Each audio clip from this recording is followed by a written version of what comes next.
So our next speaker is Eijun Linda Cutts, who came to San Francisco Zen Center in 1971 and was ordained as a Zen Buddhist priest in 1975.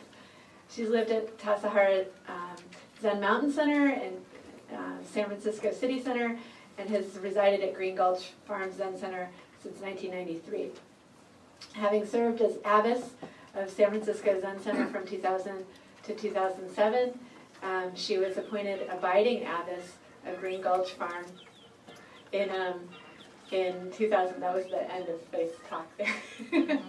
Oh, I don't know that too.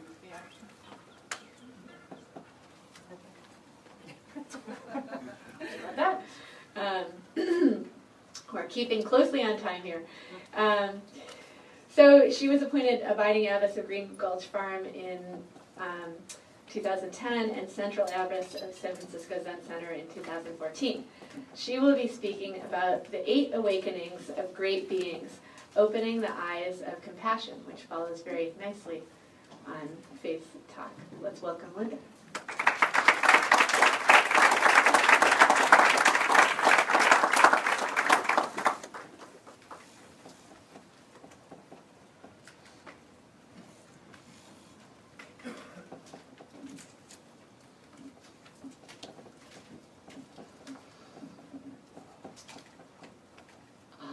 Good morning, everyone, and I want to thank those who invited me to come to this wonderful conference.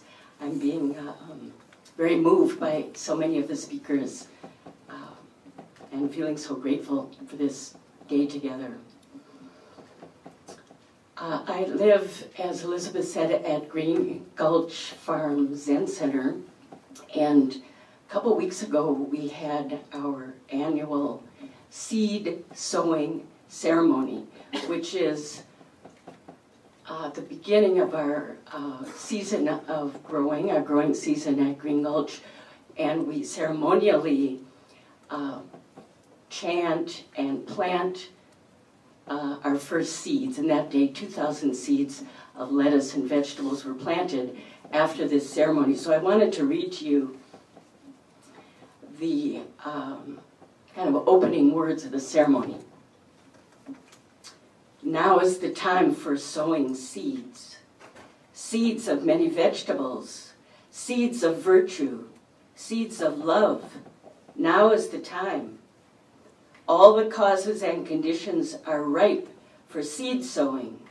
Light is right, soil is right, temperature is right, moisture, moon, and mind are right, hearts upright and complete.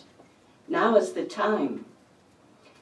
With no hand, we gently place the seed in its velvety cell of darkness, offering it to the earth, to the sun, to the rain, to solitude, and to the community of growing things.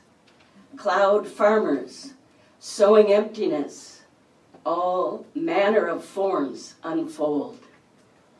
And then each of the participants put their seed in the little cell of the flat. And so our season of growing begins. So I wanted to talk with you today about a particular teaching called the 8 Awakenings of Great Beings. And I'm not sure if any of you are familiar with this teaching. It was supposedly the last teaching that Shakyamuni Buddha gave to his followers on his deathbed, basically. And also another Zen master, Eihei Dogen Zenji, a Japanese Zen master from the 1200s, also used this exact same teaching right before his death. It was the last teaching that he gave, kind of bequeathed to his students. And also Thich Nhat Hanh, the contemporary Vietnamese Zen master, has commented on this teaching and finds it very important. It's chanted at Plum Village. So this teaching of the 8 Great Awakenings I want to share it with you.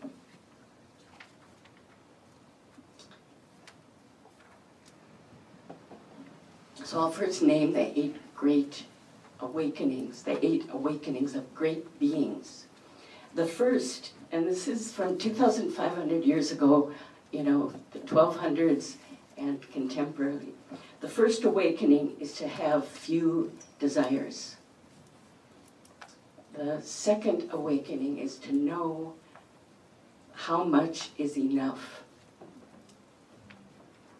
or to be content. The third awakening is to enjoy tranquility and serenity. The fourth awakening is diligent effort. The fifth awakening is not to neglect mindfulness. The sixth is the awakening of practicing meditation. The seventh, the awakening of cultivating wisdom.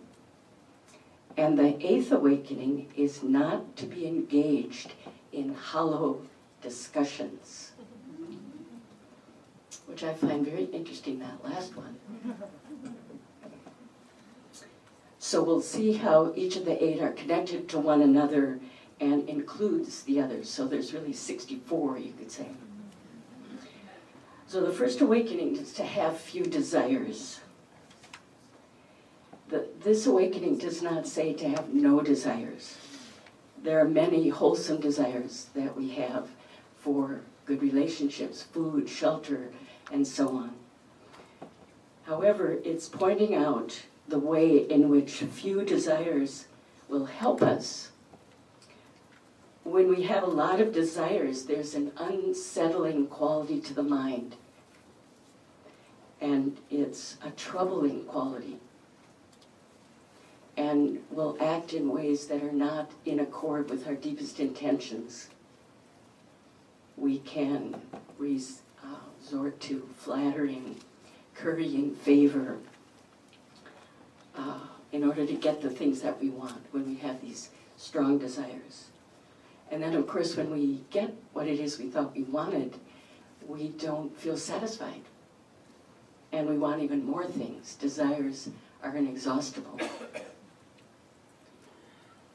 So when we look carefully at the basis of so much of the destruction of the environment and our continuing unsustainable life choices throughout the world, we see that greed and desire is at the root of this kind of addictive behavior.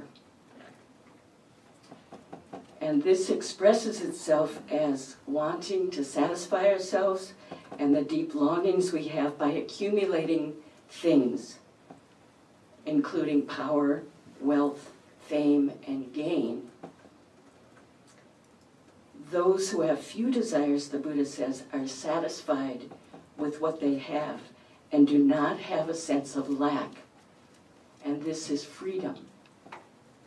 And I always think of when I go camping and you just have what's on your back and your food, and you are so happy, and one is so happy and free, and the desires are, there are few desires.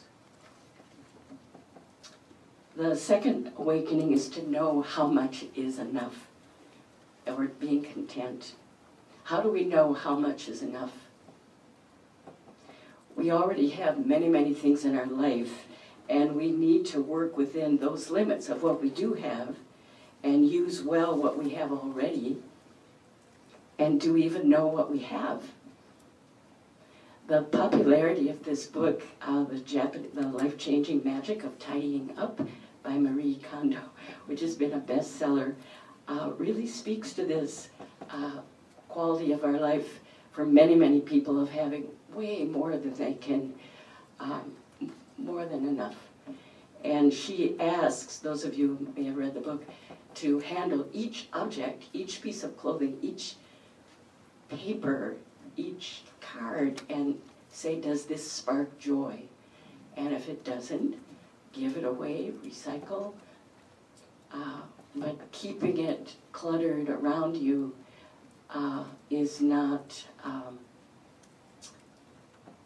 conducive to freedom, contentment, healing. The effect of the practice of knowing how much is enough is enjoyment and contentment and peacefulness. This is what the commentary says. And this can be practiced with our food, with all of our possessions, with all of our desires. If you want, this is a quote, if you want to be free from suffering, contemplate knowing how much is enough, says the Buddha.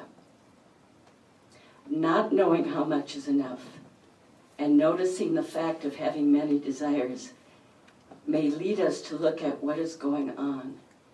This may well be generated, this wanting things and this addictive needing things and not knowing how much it is enough may be generated from this deep anxiety and trying to manage it somehow through this kind of activity. And also the powerful feelings that we have of the threat of knowing that our world as we know it is changing, cannot be sustained if we continue this way. We know this. And the overwhelming grief that we feel at the destruction of life and the earth and peoples and habitats, and sensing that there's no reliable future, that the future is, we can't rely on it. And so we have this kind of activity which seems to manage this kind of anxiety.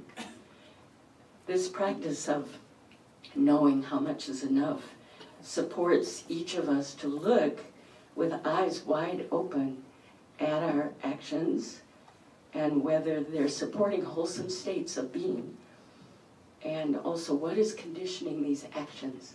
And it may mean looking at despair, looking at the unraveling of life, as Joanna Macy says. How are we going to meet that, and the how that strongly that affects us and those emotions. So the practices of having few desires and knowing how much is enough promote our interconnectedness with everything. It leads us right to these feelings that we have which come out of our interconnectedness. We feel this because we love this earth, we love beings. The third awakening is to enjoy tranquility and serenity. And the commentary is, if you want to have the joy of serene non-doing, you should be away from the crowds and stay alone in a quiet place. Now this may be impossible for many of us in our work and family life, nor do we want to exactly. We want to study and be actively engaged in everything we're doing in society. I do think, however, this particular awakening does not need to be taken literally, like going off into the mountains to be a hermit, which can be also very helpful. Retreat sustains us in deep ways. So how do we find, my question is, how do we find tranquility and serenity each day in the midst of our daily lives? How do we find stillness within our activities? And the time and space, how do we create this for ourselves? It may be on your meditation cushion, it may be on your yoga mat, it may be being out of doors, exercising, gardening, being in the wilderness, at mealtime, walking, good conversations. There's many places to find tranquility and serenity, and also this sense of stillness within activity. We don't really have to run away to the mountains. I think that's a kind of romantic idea. I think we can really find this in our daily life, in our everyday life. We don't have to go far. I think this kind of stillness and tranquility and serenity is essential to our well-being, and therefore essential to our ongoing work on behalf of the environment, on behalf of education, the work that all of you are doing. Zen Master Dogen calls this serenity tranquil and unintentional peace. And each of us is able to make of our own selves, our own bodies, a place of peace with our families and friends and our colleagues, with those who disagree with us, and to create places for dialogue and discussion where we can express ourselves and also relax with others. And this is kind of the opposite of creating conditions for burnout. This is sustainable. This is joyful and peaceful.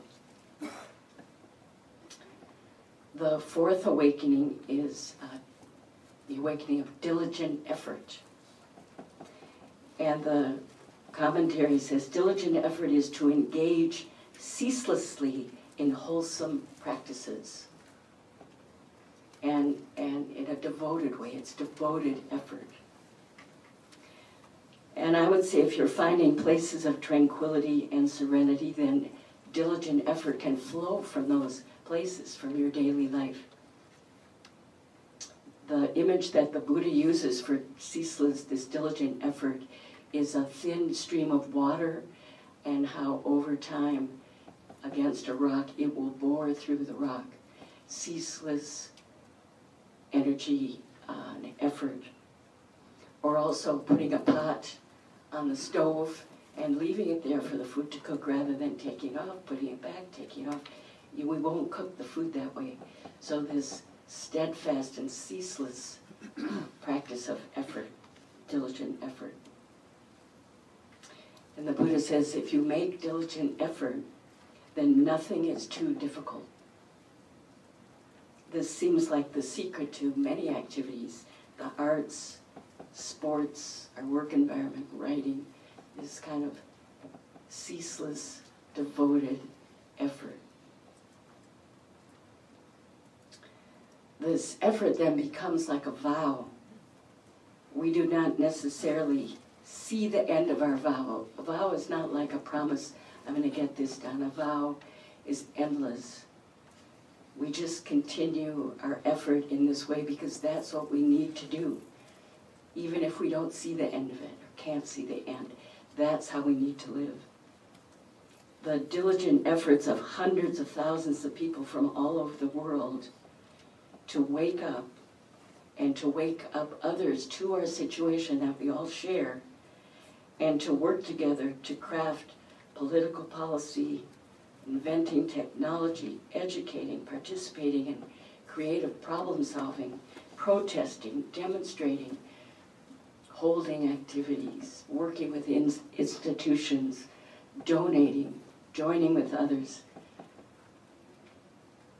In doing these activities, this diligent effort, we know that we're interconnected and interdependent as we take responsibility for our actions. This is the fourth awakening of diligent effort. The fifth awakening is not to neglect mindfulness. And I'm imagining many of you have been practicing mindfulness, exposed to it, drawn to it. In this teaching it says if you want to, this is from the Buddha, if you want to seek good counsel and good friends, then it is a good idea not to neglect mindfulness, which will protect you. Our mindfulness being one of the 8 limbs of the Noble Eightfold Path, it protects us. Our mind filled with awareness of what we're doing protects us from being scattered, from being diverted, from being distracted from how we really want to live. So the practice of being mindful of our breath and body and speech and mind is transformative, as many of you know, and endlessly portable. It's always with you, the possibility of practicing mindfulness. Even when we forget mindfulness, then we practice being mindful of forgetting mindfulness. And this brings us stability as well as an open heart and mind.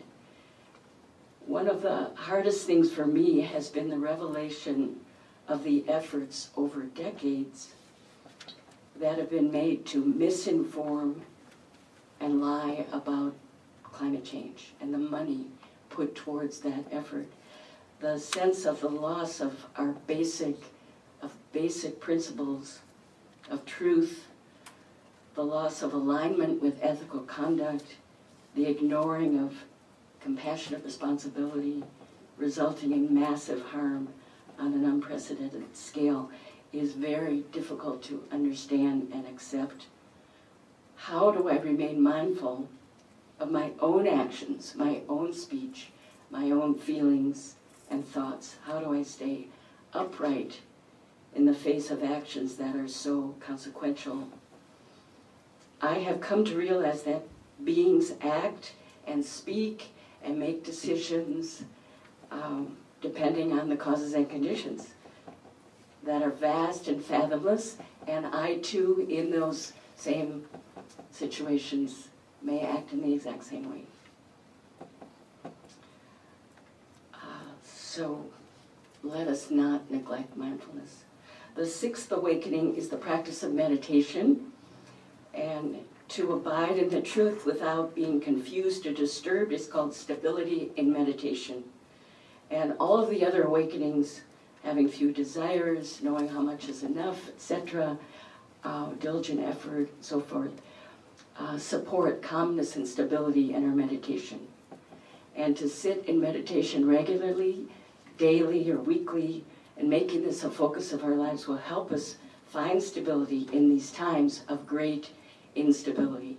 This is for us to take good care of ourselves and support our life and all of our work and all of our relationships. So the Buddhist image for this awakening is that of a well-roofed house or an embankment, a sturdy embankment that can hold our understanding. We need this kind of stability to withstand the onslaught of the consequences of our actions, of the severe weather, of the grief, of loss of habitat and homes and animals and plants. How will we meet this and be there for others with imperturbability? So the world needs us and is asking us to take the time, whatever our lineage or religion, to practice in this way. The seventh awakening is cultivating wisdom, which flows from the meditation. And there are basically three kinds of wisdom: the wisdom of hearing and listening, the wisdom of reflecting and contemplating, and the wisdom of practicing and incorporating, make that our own, into our own body, so that when we speak, it's coming from wisdom, where it's become us. We have become wisdom ourselves. And this, if we have this kind of wisdom, Dogen and the Buddha both say, we are free from greed, which brings us back to the first awakening of having few desires, knowing how much is enough. So they're all, it's really a circle. I've been shown my 1 minute, I have 1 minute to go, and so I'm going to say this cultivating the seventh is the cultivating wisdom includes the image of Guan Yin, or the Bodhisattva of infinite compassion, whose name means hearing the cries of the world, and she in the female form has hands, 1,000 hands and arms with an eye, the eye of wisdom on each hand. So compassion without wisdom is confused, and wisdom without compassion is cold. And please let me finish the last of the 8 awakenings, which is not to be engaged in hollow discussions. And I remember feeling very surprised at this last one. Like, we've been talking about cultivating wisdom and diligent effort and all these things, and then don't have hollow discussions. Hollow discussions is frivolous talk and idle chatter. And it's even a little anticlimactic for these great 8 awakenings of great beings. But on further study, the importance of our speech is when we speak in this way, hollow discussions, divisive speech, frivolous speech, speech that is not in alignment, then our mind is very disturbed and scattered, and it doesn't support our meditation or the rest of our work. So the speech, the importance and the power of speech can't be overemphasized. When we hear kind speech, careful speech, open speech, even if it's not directed towards us, we are affected by it so strongly. And the Buddha spoke words at times. He spoke truth. It had to be beneficial and affectionate speech, kind speech, but also it could be speech that was hard to hear. And if that needed to be spoken, then he chose the right time and place.